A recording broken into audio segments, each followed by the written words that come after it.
Bonjour à tous, j'espère que vous êtes en forme. Je vous propose dans cette vidéo un pain traditionnel algérien, le kisra, farci à la viande hachée, aux légumes et au fromage. Un pain avec la semoule et d'autres ingrédients qui rendent la pâte légère et facile à manipuler. Voici la recette. Je commence par la préparation de la farce pour qu'elle ait le temps de refroidir avant de l'utiliser dans le pain. Je fais cuire la viande hachée, environ 200 g de celle-ci, avec un peu d'huile végétale. Et ma viande hachée n'a pas eu le temps de se décongeler complètement, c'est pas grave. Donc, je prends soin de l'effriter, de la faire cuire seule pour qu'elle soit bien mélangée avec les autres ingrédients. Je prends soin de la retourner plusieurs fois, donc je la fais cuire seule environ 5 minutes.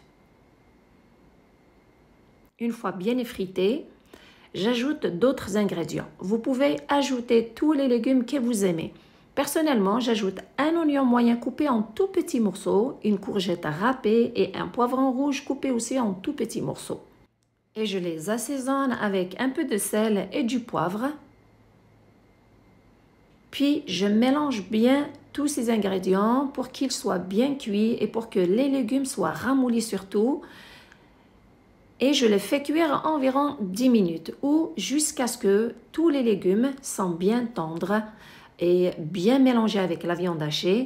Vers la fin, j'ajoute environ une cuillère à soupe de persil émincé que je mélange aussi avec toute cette farce et je laisse le tout 30 secondes avant d'éteindre le feu et je retire la poêle, je la laisse de côté pour que la farce refroidisse. Je passe après à la préparation de la pâte. Surtout, j'utilise de la semoule fine. C'est important d'utiliser de la semoule fine, pas la moyenne et surtout pas la grosse, pour que la pâte soit facile à travailler. Je prends une mesure, prenez n'importe quelle mesure de votre choix. La mienne, elle mesure 300 ml. J'ai pris 2 mesures de semoule fine avec une autre moitié et je complète la 3e mesure qui est à moitié de la semoule. L'autre moitié, je la complète avec la farine. Donc, en tout, j'ai utilisé 2 mesures et demie de semoule avec une autre moitié de farine. En tout, c'est 3 mesures. Je mélange bien ces ingrédients secs et j'ajoute d'autres ingrédients. Je me sers d'une cuillère à thé parce que je ne veux pas mettre trop de levure pour que la pâte ne gonfle pas pendant la cuisson. Et je mets une cuillère à thé de levure boulangère avec une cuillère à thé de sucre. Je m'assure de les mélanger ensemble. La levure boulangère va nous aider à avoir une pâte qui est facile à travailler, facile à manipuler, une pâte molle, pas trop dure. Et une cuillère à thé de sel qu'il ne faut pas mettre sur la levure boulangère pour qu'elle ne bloque pas son activation. Et une demi-cuillère à thé de levure chimique qui va nous apporter de la légèreté à cette pâte. Puis je prends la même mesure et je verse un quart d'huile d'olive dans celle-ci. Il ne faut pas mettre trop d'huile d'olive, sinon la pâte va se casser et elle va être dure. Je mélange d'abord la levure boulangère et le sucre avec la semoule, puis je verse l'huile d'olive. Puis je travaille tous les ingrédients. Surtout, je m'assure de bien incorporer l'huile d'olive avec la semoule. M'assurer en frottant la semoule avec l'huile d'olive entre les mains, de la manière que vous voyez sur l'image. Et n'oubliez pas de liker et de partager la vidéo. Et pour des recettes faciles et rapides et surtout santé, je vous invite à vous abonner.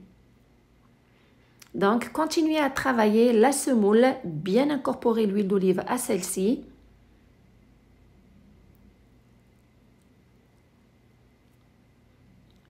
Une fois que c'est fait, c'est le moment d'ajouter l'eau pour ramasser la pâte. Toujours, je me sers de la même mesure. C'est pourquoi cette pâte est facile à préparer. Surtout, je prends de l'eau tiède pour que la pâte soit molle et pour que la levure fasse son effet. Donc, je prends une mesure, toujours la même mesure d'eau remplie d'eau tiède que je verse dans la pâte et je travaille la pâte pour m'assurer à ce que la semoule absorbe l'eau. Et faites cette opération parce qu'on ne sait pas à quelle semoule vous avez affaire. Parce qu'il y a des semoules qui absorbent plus l'eau que d'autres. Mais la mienne, en tout cas, elle m'a pris 1,5 mesure d'eau tiède. Ça se peut que votre pâte vous prenne 1 mesure, ça se peut qu'elle vous prenne 1,5 mesure, ça se peut qu'elle vous prenne 2 mesures. Donc, le plus important, c'est d'avoir une pâte, regardez, comme celle que vous voyez sur l'image. Elle est molle. Il ne faut pas qu'elle soit trop dure, il ne faut pas qu'elle soit trop liquide. Une pâte qui est molle, comme celle-ci, qui ne colle pas sur les mains. Peut-être elle peut coller légèrement, ce n'est pas grave. Et il faut la travailler après environ 1 minute. Juste 1 minute pour s'assurer à ce que tous les ingrédients dans la pâte soient mélangés ensemble. Après 1 minute de travail, je prends la pâte et je la mets dans un récipient pour qu'elle se repose. C'est important de la laisser se reposer environ 15 minutes. La couvrir et la laisser se reposer.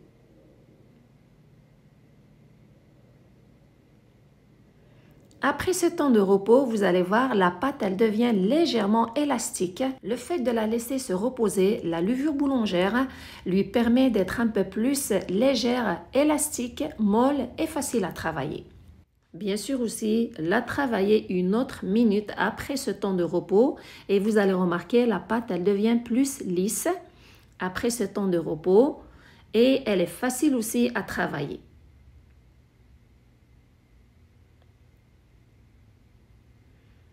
Voilà, juste après, c'est le moment maintenant de la farcir. Avec la quantité de pâte que j'ai décidé de faire 2 grandes galettes. Mais vous pouvez faire 4 galettes moyennes. Voilà, je la coupe, je garde une moitié à côté. Pendant ce temps, je travaille l'autre moitié. Et je vais la travailler surtout avec de la semoule. Vous pouvez la travailler aussi avec la farine. Mais la chose la plus importante, c'est toujours mettre de la semoule pendant que vous la travaillez pour qu'elle soit facile à retourner et facile à étaler. Je commence à l'étaler au début avec mes mains. Puis, toujours n'oubliez pas la semoule.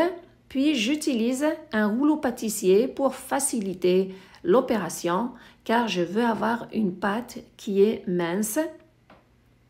Et ça se fait facilement avec un rouleau pâtissier. Je veux surtout avoir l'épaisseur d'1 centimètre environ. Il ne faut pas que la pâte soit épaisse, il faut qu'elle soit mince. Pourquoi? Vous allez voir pourquoi. Car je ne vais pas la farcir d'une sorte à ce que étaler une pâte et mettre la farce, puis étaler une deuxième pâte et la remettre dessus. Je trouve ça trop long, c'est pourquoi j'ai opté pour cette opération. Je la fais souvent comme ça. J'étale la pâte une seule fois jusqu'à ce qu'elle ait l'épaisseur d'environ 1 centimètre. Puis je mets la farce comme vous voyez sur l'image au milieu et je mets dessus le fromage. Puis je ramasse les bords de la pâte, voilà. De cette manière, c'est pourquoi c'est bien de l'étaler de façon à ce qu'elle soit mince pour que ça soit facile de ramener les bords de la façon que vous voyez sur l'image et s'assurer de bien fermer au milieu tout ce que vous avez ramené. Je vais dire tous les bords que vous avez ramenés sur le côté vers le milieu. Voilà, puis vous avez la galette, mais surtout, travaillez d'abord le côté où est-ce que vous avez ramené tous les bords, ne pas le retourner en bas, il faut le travailler d'abord pour l'amincir parce qu'on sait bien que ce côté est un petit peu épais. Et vu qu'il y a la farce à l'intérieur, je m'assure d'abord de travailler ce côté qui est légèrement épais avec le fait d'avoir ramené tous les bords au milieu. Donc, ça nous fait un milieu qui est épais. Je m'assure d'abord de le travailler pour l'étaler, pour l'amincir avec le rouleau pâtissier. Voilà. Et pendant que vous travaillez la pâte, n'oubliez pas surtout de mettre de la semoule pour que ça soit facile de la retourner et de la travailler. J'espère que vous aimez ce genre de pain traditionnel farci.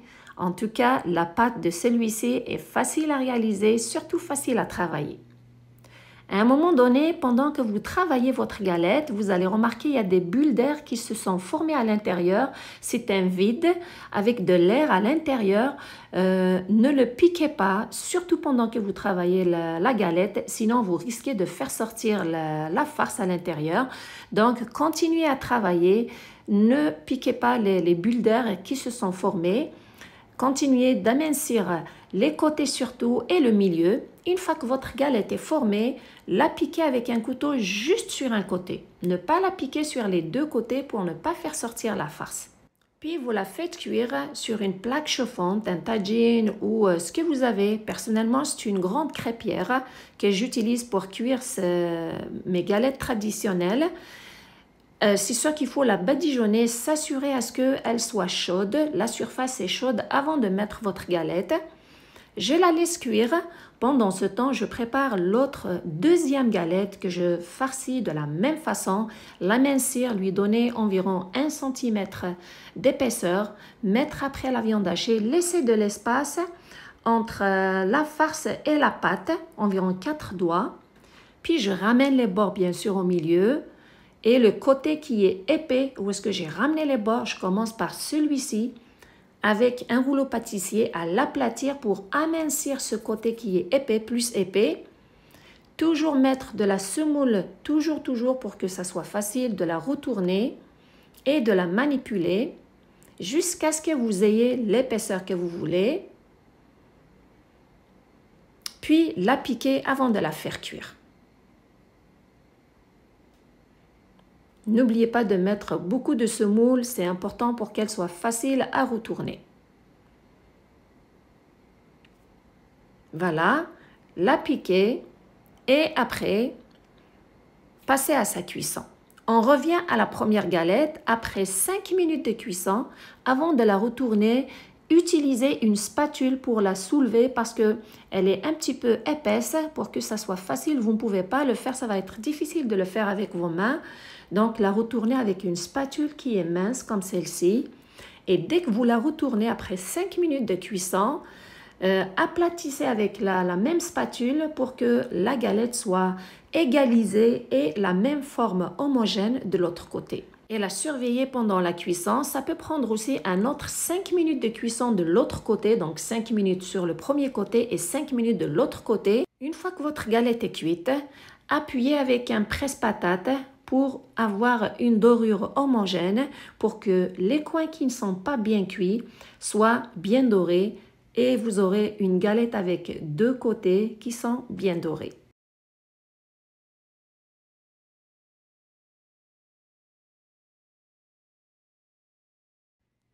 Je procède de la même manière. Là où c'est pas bien doré, j'ai juste à utiliser le presse-patate, appuyer dessus et la galette va être bien dorée. Vous avez juste besoin de la surveiller pendant la cuisson. Je fais la même chose avec la deuxième galette, surtout bien badigeonner la poêle avec un peu d'huile d'olive ou d'huile végétale, ce que vous voulez. Puis la laisser cuire d'un côté pendant 5 minutes environ, puis la retourner pour la faire cuire de l'autre côté et procéder de la même manière que la première galette. Mais surtout, ça dépend du moyen de cuisson de votre galette. Moi, j'ai utilisé la crêpière en fonte qui retient bien la chaleur et qui la diffuse d'une façon uniforme. Voilà les deux galettes, elles sont bien dorées. Elles sont surtout appétissantes. La pâte est très molle, elle n'est pas dure. D'ailleurs, vous avez remarqué, elle se travaille facilement. La levure boulangère l'a rendue plus malléable, facile à travailler. Elle est molle aussi. Par contre, la levure chimique l'a rendue plus légère et aérée. En tout cas, c'est un pain qui est délicieux que je vous recommande. Merci pour vos beaux commentaires. C'est toujours un plaisir de vous lire et de vous répondre. Merci de me suivre. Prenez soin de vous et à la prochaine.